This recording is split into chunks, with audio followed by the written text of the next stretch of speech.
Welcome back to 360 degrees news. ప్రధానమంత్రి Narendra Modi France, America టూర్కి వెళ్లారు. పాత మిత్రుడిని కలిసేందుకు వెళ్తున్నానంటూ వరుస ట్వీట్లు చేసిన మోదీ ట్రంప్ని కలిసేలోగా మరో సూపర్ సమ్మిట్లో పాల్గొంటారు.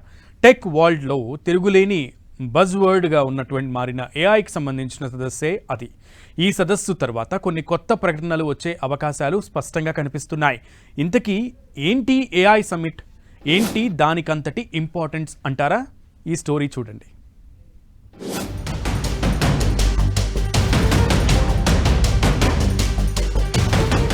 ఏఐ ఆర్టిఫిషియల్ ఇంటెలిజెన్స్ పై India focus shift.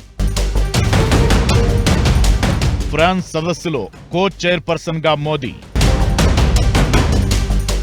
China startup deep seek దెబ్బకి జనం పర్సెప్షనే మారిపోయింది.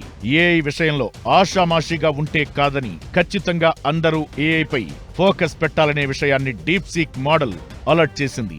చైనా చాలా తక్కువ ఖర్చుతోనే ఈ కృత్రిమ మేధస్సు సంస్థని తయారు చేయగా ఇతర దేశాలకు హెచ్చరిక పంపింది. దీంతో అలర్ట్ అయిన భారత్ ఈ దిశగా చాలా వేగంగానే అడుగులు వేస్తోంది. ఈ క్రమంలోనే ఇప్పుడు ఫ్రాన్స్ లో 2 రోజులు ఏఐ యాక్షన్ సమిట్ లో భారత్ పాలు పంచుకుంటుంది.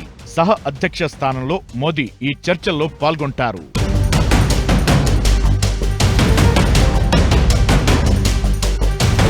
ప్యారిస్ ఏఐ యాక్షన్ సమిట్ లో సురక్షితమైన, స్వతంత్రత కలిగిన, విశ్వసనీయమైన మోడల్స్ తయారు చేయడం లక్ష్యంగా చర్చ సాగుతుంది. అలానే పర్యావరణానికి హాని చేయని ఏఐ మోడల్స్ తయారు చేయడం, ఆర్టిఫిషియల్ ఇంటెలిజెన్స్ మోడల్స్ సమీకృతంగా, సమర్థవంతంగా ఉండేలా చేయడం అనే లక్ష్యాలను సాధించే దిశగా ఈ సదస్సు జరుగుతుంది. అంటే ఏఐ 3 పాయింట్స్ ఆబ్జెక్టివ్స్ గా దీన్ని చెప్పాలి. అలానే public service AI, future of work innovation, culture, trust ఆధారంగా ఏఐ మోడల్స్ తయారీపై కూడా ఇదే సదస్సు చర్చిస్తుంది.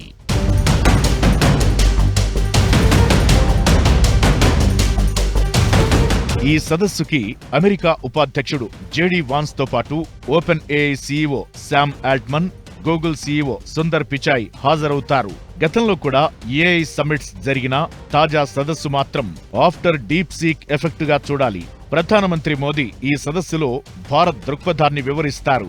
ఫ్రాన్స్ పర్యటనలో భాగంగా అధ్యక్షుడు ఇమాన్యుయల్ మాక్రాన్ మోదీ భేటీ అనంతరం ఈ సదస్సు ఉంటుంది. ఆ తరువాత మార్సిలీ వెళ్లి అక్కడ భారత రాయబార కార్యాలయం ప్రారంభిస్తారు. ఇక్కడి టూర్ తరువాత అమెరికా అధ్యక్షుడితో భేటీ అవుతారు. తన పాత మిత్రుణ్ణి కలుసుకునేందుకు వెళుతున్నా అంటూ ఆయన వరుస ట్వీట్లు చేయడం కూడా ఈ టూర్ ప్రాధాన్యతని తెలియజేస్తుండగా ఎలాంటి ఒప్పందాలపై చర్చ జరుగుతుందనేది ఆసక్తి కలగజేస్తోంది.